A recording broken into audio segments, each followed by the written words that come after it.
Gözlerimin etibarı çok imiş, dayanmadı gece gündüz ağladı. Sədaqətdə bircəymiş, tək imiş, bulaq kimi həzin həzin çağladı.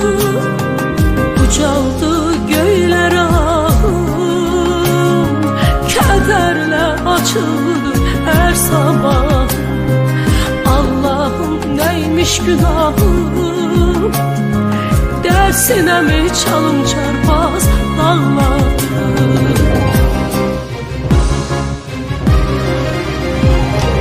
Harayı çektim, harayı saldım ellere, döndüm kazan olan dönşe güllere. Nəğmə oldum, düştüm dilden dillere. Bu gözlerim gece gündüz senin için ağladı.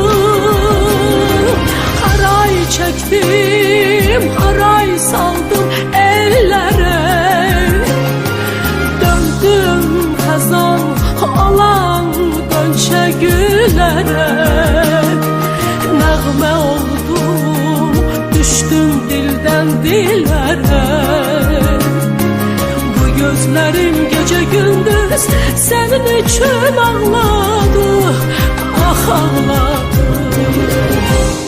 Sözlerinin her kelimesi kalbimde nale çekip kaman gibi sızladı.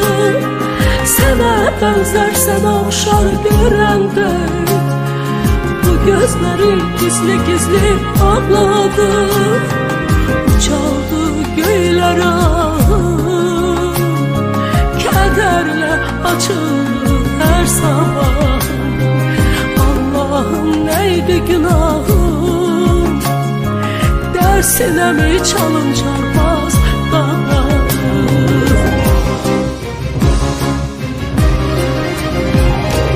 Haray çektim, haray saldım ellere,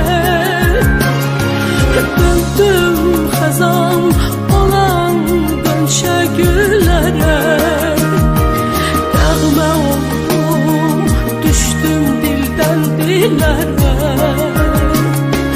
Bu gözlerim gece gündüz senin için ağladı. Haray çektim, haray saldım ellere, döndüm hazan olan dönşe güllere.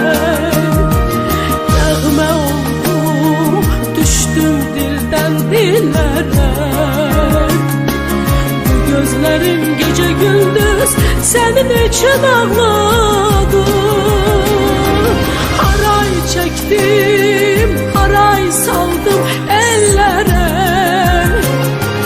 döndüm hazan olan dönşe güllere. Nəğmə oldum, düştüm dilden dillere.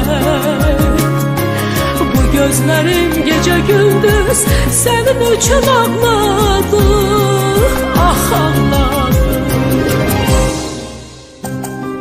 Gözlerimin etibarı çok imiş, gece gündüz dayanmadı ağladı. Kolası gözlerim, neler gördü gözlerim.